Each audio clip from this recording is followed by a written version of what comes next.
There are three things that you can do to master the art of diplomacy that diplomats do better than the rest of us. First, they know their history. Second, they master the cultural nuances. And third, they are the ultimate people persons.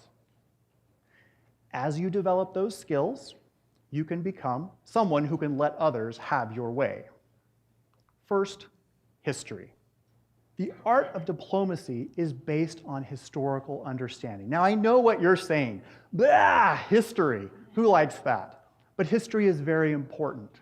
It provides perspective and an opportunity for us to understand things in a longer time frame. It's a very important skill.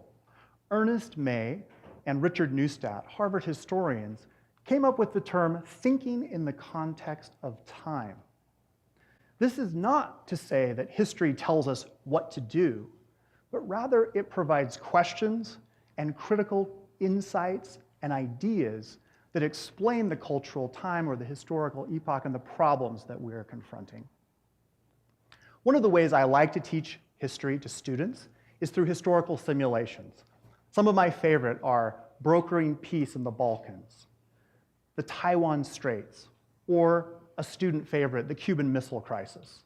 Imagine this. Students are playing the role of the various people and groups. Will Fidel Castro's war council be able to push back against pressure from the Russians and the United States? Will Khrushchev broker peace by sending unofficial emissaries? And can JFK resist his generals who are urging him to attack? Let me tell you how this usually works. After a while, students get kind of frustrated. The United States decides to attack. The USSR counterattacks nuclear World War III. This is not the best outcome. But what students learn is that thinking in history is difficult, complicated, and it feels real.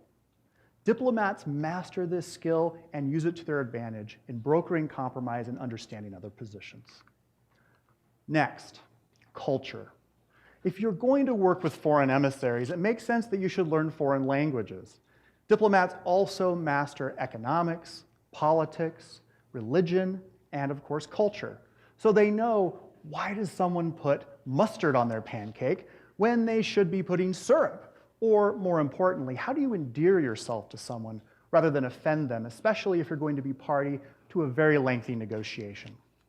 Consider for a minute the Shanghai Communique, an important document that you maybe haven't heard of that's just a stack of papers, but it reshaped the way the United States of America and the People's Republic of China had interacted since 1972. This agreement, which was very tricky to achieve, is based on a number of challenges that were overcome. How to keep the peace in the neighborhood, the tricky Taiwan question, and one word. The word, recognize. Now in English, we have one word that does the job for us, but in Chinese, there are many versions. One version is to see. Another version is to grant legitimacy. Can you see the problem?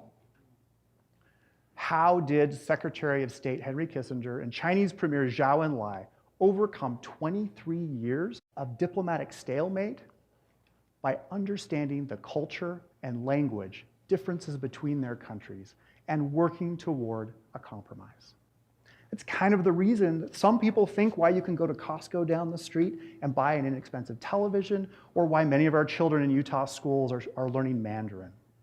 The art of diplomacy applied through the lens of culture is powerful, and diplomats are masters at that. The third area in the art of diplomacy is people. Diplomats understand relationship problems, hashtag, right? They are the ultimate people persons. And how do they do that? You would imagine that after World War II, the world was exhausted and ready for peace. A number of institutions and ideas and concepts were being kicked around to never go backwards in history. One of those is a document called the Universal Declaration of Human Rights.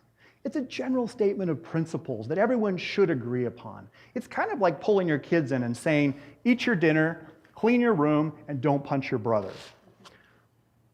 The process to negotiate that document was anything but easy. Eleanor Roosevelt, the United States representative, wrote the following about her experience in developing this document. Intrigue, lobbying, secret arrangements, blocks, etc. It's terrible. Power politics and bargaining nauseate me. There is so much unreality and play and sham that I can't swing myself into this atmosphere and act. Fortunately, she was able to do that, and the document was signed.